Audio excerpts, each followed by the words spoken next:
This is a way to make raw, vegan, gluten-free cinnamon buns.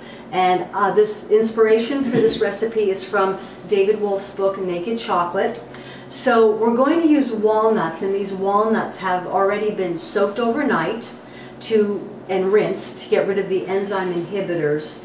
And then I dehydrated them, and that gives the nuts sort of a crunchy, roasty sort of flavor. So I have about 4 cups of walnuts. And as our main sweetener to make the dough, we have some dates. So I already took the pits out of the dates. You want to make sure that you've done that. And since I'm not positive I have quite enough sweetener there, I'm just going to add a little bit of raisins. And raisins are a nice mix with cinnamon buns as well.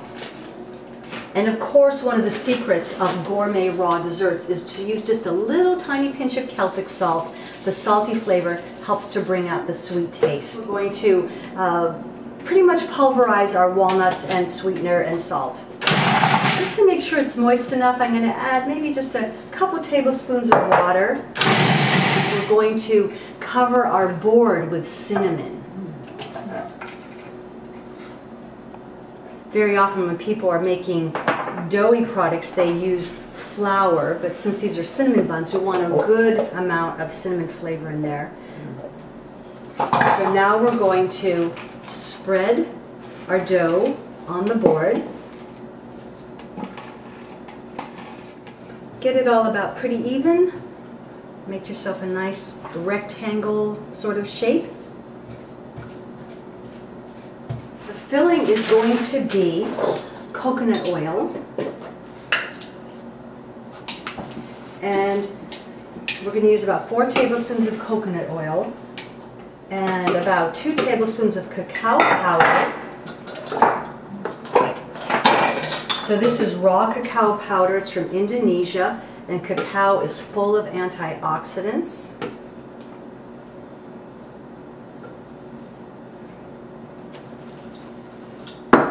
And the sweetener we're going to use is just a little bit of honey.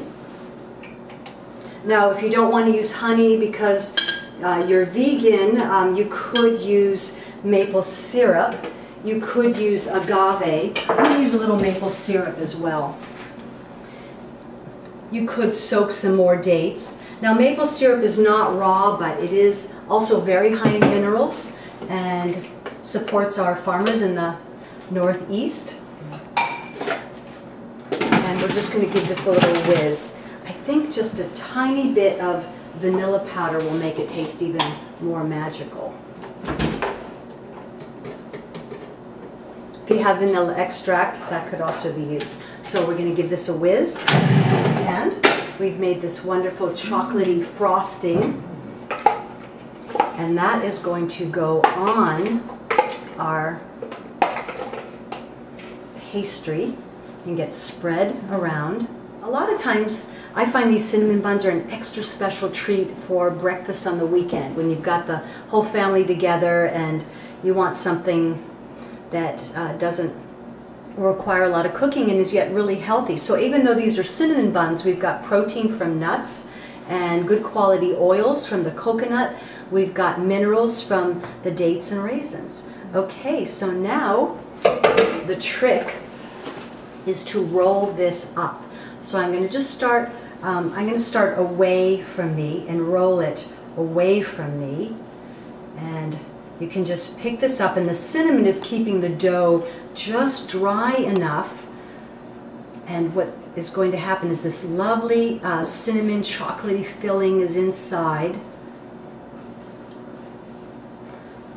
This reminds me of like some little craft project you do as children in grade school with Play-Doh or something. Okay, so we're just going to make a nice log, and there's roll after roll of filling in there. They could dehydrate a little more if you want, or put them in the refrigerator. They also stay good for several days. Have a great morning.